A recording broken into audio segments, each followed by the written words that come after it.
Hi, my name is Stephen Melvin, and I would like to talk about the textbook price dilemma in the United States for college students.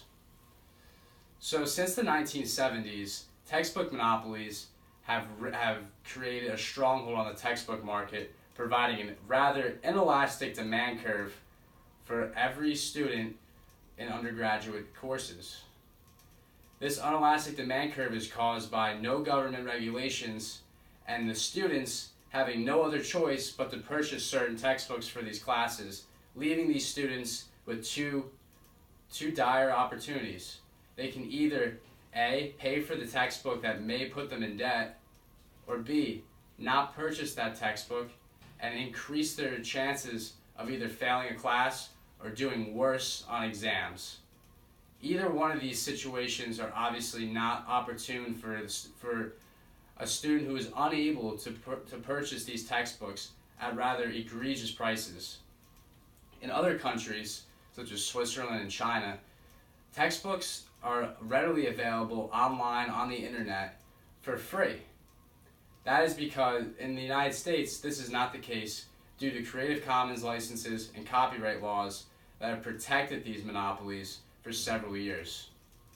Now, government has tried their best to somewhat mitigate this problem through the Affordable Textbook Care Act.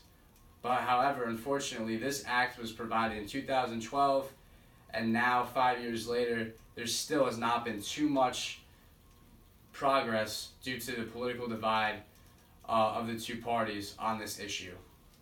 So therefore, we must, as the younger generation and Americans, come up with an alternate solution that can work for college students. And that solution would be my college university textbook sharing program. My textbook sharing program would provide a good, stable base for students to trust through a web program. Say if I take a Calculus 1 course, my freshman year of college, I pay $160 for the textbook. I use that textbook just by myself for that whole semester, and then when I'm done with that textbook for the semester, I give it back to the university. I then will get repaid 80 to 90% of that textbook through the next acquisition, which would be furthered through the next semester of another purchase through that textbook. So if it was $130, I would then get somewhere in the ballpark of $115, $120 back for my purchase, only leaving me at a net loss of $10. Not only would this provide a stable and increasingly decline in textbook prices, but this also would provide a better community as a whole for Rutgers University and other universities who adopted this program. Now, I believe that this program is the wave of the future and can be a way to stop these monopolies from taking advantage of younger college undergraduate students.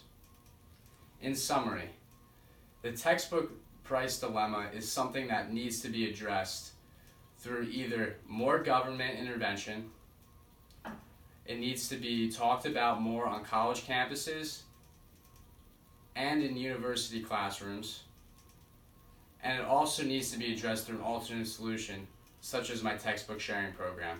This is an issue that needs to be addressed sooner rather than later, before it's too late, before these textbook monopolies continue getting out of control and there's no way to stop them. Thank you so much for your time.